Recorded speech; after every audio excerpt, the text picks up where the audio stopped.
Good morning. Today is Sunday, February 23rd, 2025. This coming Shabbos will be a busy day in the synagogue. First of all, it's Rosh Chodesh Adar, the beginning of the month of Adar. And let's remember the teaching of our sages, Mishenichnas Adar Marbe Mesimcha. When the month of Adar enters, our joy increases, and we certainly pray that this coming Adar should occasion an increase in our joy in all sorts of ways, both national and individual. And this Shabbos is also the reading of a special Torah reading called Parsha Shkolim, the portion of the shekel, which is a silver coin. There are 4 special portions that we read every year. 2 of them are before Purim. 2 of them are after Purim. The first one is the Parsha of Shkolim, which is the Shabbos. And what we read about is the annual collection from every single person of a half shekel coin. And this was used to maintain the Mishkan and later the Beit HaMikdash, because it was a very big, complicated structure, lots of different materials, and things wore out. So you had to have an ongoing maintenance campaign so that you would have funds to be able to fix things and replace things as they were necessary, as it was necessary. And since the repairs would be done on an annual basis before Pesach, because Pesach was the time that most people came to the Beit HaMikdash in order to observe Passover in Jerusalem, in order to offer the Karban Pesach, the Paschal offering. So they wanted to do this work before Pesach. So if they want to do the work, they have to get the funds in. And that's why there is this reminder. And for us, we continue to read this portion now, and it serves for us as a reminder, Pesach is coming. Pesach is coming. I know there's 3 feet of snow outside. I know that it's very, very cold. I know we haven't even gotten to Purim yet, but Pesach is coming, so it's time to put it on your radar. Now, the first year this was collected, which is what we read about in the Parsha of Shkolim that we read this week, which is the beginning of the Parsha of Kisisa. The first campaign was used to collect silver that would be used, melted down into solid blocks and used as the adonim, the bases that would hold up the walls of the Mishkan. And then in successive years, once it was already built, so then it was used for maintenance. This was the most successful fundraising campaign in Jewish history, because it was a half shekel, everyone gave, and it was successful every year for centuries. And it has all the elements of a good campaign. First of all, it's a very good cause. Who doesn't want to support the Beis HaMikdash? And second of all, it is a very smart thing to build into it, not only to raise funds to build it, but also to raise funds to maintain it, because a lot of people collect money, or organizations collect money to build something, but they don't necessarily build in the funds to keep it running. And so it's very smart. Don't just fund a capital campaign. Everyone wants to fund a capital campaign and their name will be on the building. But not as many people want to fund the upkeep. But the upkeep is even more than the capital campaign. Okay? But even the best fundraising needs to be reevaluated from time to time. And so our rabbis chose a narrative for the Haftorah. And it's fascinating that they chose this passage. And it teaches us a very, very important lesson that is practically applicable to us today. They chose a passage from Sefer Malachim, the Book of Kings. Now, the narrative that we're going to read about this Shabbos in the Haftorah happened about 700 years after the original collection of the silver pieces, about 700 years after they left Egypt. This was towards the end of the First Temple period. And it was during a period, I'm sad to say, it was during a period of spiritual decline among the Jewish people. And then there came along a king named Yehoash. Yehoash was a king of Israel, of the southern part of Israel, of Yehuda. And the Torah and the Navi says in Sefer Malachim, Book of Kings, Vayas Yehoash hayashar b'nei Hashem kol yamav. Yehoash did the right thing in the eyes of God all his days. He was an exception to those who came before him and to those who would come after him. He was a good person, and he wanted to follow God's ways. And he should be credited with bucking the trend where there was generally in society and in the leadership spiritual decline, and he wanted to re-energize people's spiritual energy and to reconnect with God. Vayomer Yehoash el haKohanim. So King Yehoash said to the Kohanim, who were in charge of the Beis Hamikdash, Kol kesef hakadoshim asher yuvo Beis Hashem, kesef over ish kesef nafshos erko, Kol hakesef asher yala alev ish lavi Beis Hashem. Kohanim, I want you to take all of the silver pieces that were collected, because remember, these half-silver pieces were donated by every single Jewish person every single year. So Yehoash said to them, I want you to take all of the money that's been collected, because the Kohanim were in charge of this. It was given to the Kohanim, to the priests who were serving in the Beit HaMikdash, the Holy Temple of Jerusalem. So they were like the ones who overseed it. And he said to them, Yikhu lahem haKohanim ish me'es makaro, v'heim yachzaku es bedek habayis. Take the money and spend it. Pesach is coming. The Beis Hamikdash looks a little bit in need of refurbishing. So there's money collected. Take the money and spend it for what is intended. Repaint and repair and replace and make it look nice the way it's supposed to look. That's what the king said to the Kohanim.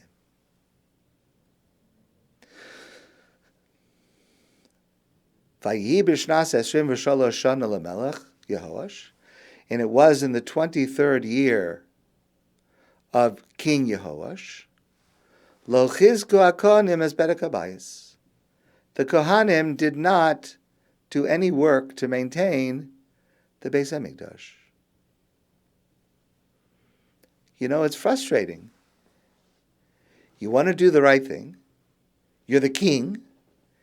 You're telling the Kohanim what to do. And you're telling them the right thing to do. And they don't listen. There was this kind of balance of power between the king and the Kohen Gadol, the high priest. So the king was very disappointed. I'm telling you what to do. The law is clear what you're supposed to do, but you're not doing it. Vayikra hamelach Yehoash liHoyada haKohen. So Yehoash summoned Yehoyada, who was the Kohen Gadol, the high priest, Yehoyada, V'la Kohanim, and the other Kohanim, Vayomer aleim, and he said to them, Madua enchem machazkim es bedek habayis. Why are you not using these funds to improve maintain the Beis Hamikdash? Why aren't you doing the work that you're supposed to be doing? And the answer was very sad. The answer is because there had been corruption over a number of years. and all the money that all the Jews had given for the purpose of maintaining the Bedek Habayis, the capital buildings and utensils of the Beis Hamikdash, the Kohanim took it for themselves. It was corruption. As I said to you, it was a time of spiritual decline. There was corruption. And so, Vayeosu Hakanim Levilti Kachas Kesed Mesam. The people, the Kohanim, refused to take the money that they were supposed to take from the Jewish people in this year. Ulevilti Chazek es Bedek Habayis. And they did not spend any money upgrading the Beis Hamikdash because they had spent it on themselves. They had taken it for themselves. They were corrupt. Even a place like the Beis Hamikdash, you would think the people working there, highest holiness and sanctity and purity in God's presence. But we know that people can rationalize anything. And there was corruption. So Yehoyada was instructed, you got to change things. This corruption is not acceptable. And so what he was instructed to do is, he was instructed to create a new collection box for the collection of the half shekel. And the collection box would be placed right next to the Mizbeach, the altar, a place of great holiness and sanctity. And here's the point. The collection box only had one hole in it. You could put in, but you could not take it out. So it was a way to ensure that the Kohanim could not just take out on their own whatever came in when no one was looking, because there was only one hole. It was a very small hole, only big enough for the coin.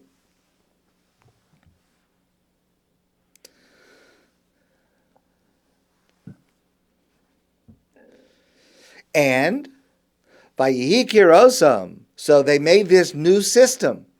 And with the new system, Vayihi Kirosam Kirava Kesabaron, when in the new system that they set up, when they could tell that the box was almost full, Vayal Sofer HaMelech, Veha Kohen Gadol, there would be the treasurer of the king and the high priest, so two people, just like today, for many organizations, you need two signatures on a check. This is where it comes from. You need two people there, both watching the other, and they would unlock the money, and they would count it, and they would make sure that the money was used for the repair people, and for the replacements, and for the materials. And so it teaches us that even in a place like this, they needed a reevaluation and they needed a new system. They needed to put a new accounting system in place that was honest, that avoided corruption, and not only that, but avoided even the appearance of corruption, because now you had two people who were watching when it was unlocked and counting and dispersing it, not just one. And because of that, the effectiveness of this institution of giving the half shekel was restored for many years, and it worked properly after that. And Yehoash did Hayashar B'nei Hashem. He acted properly. And he ended this corruption, and he brought in a period of honesty and integrity in the way these funds were used. And it's a very, very practical lesson, and it applies to every one of us. For successful fundraising, you have to earn people's trust in how you manage and spend the funds. And of course, this is true for every individual, and it's true for every business organization.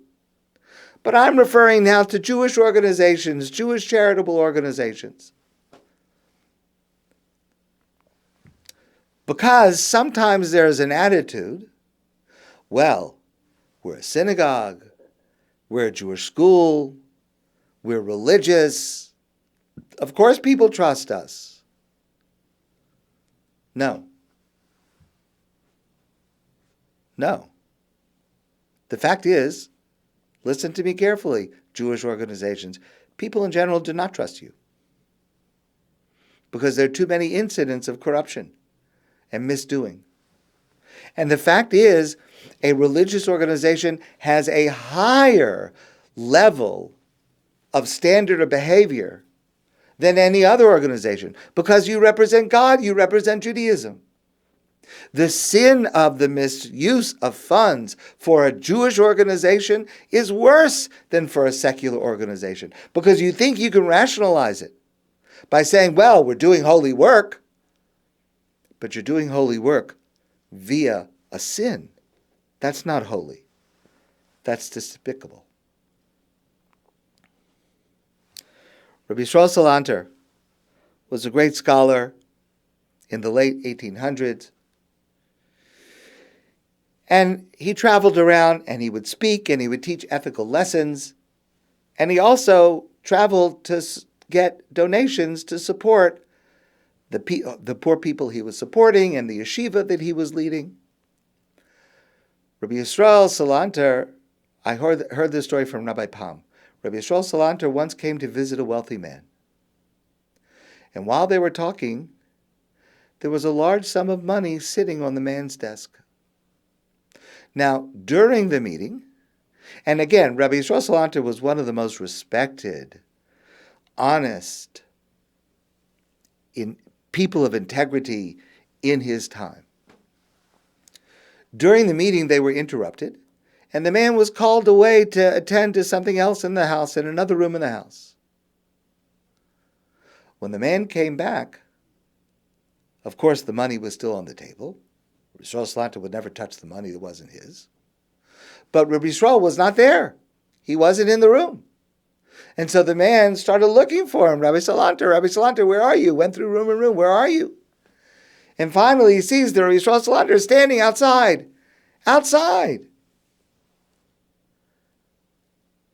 So the man couldn't understand. Why did you go outside?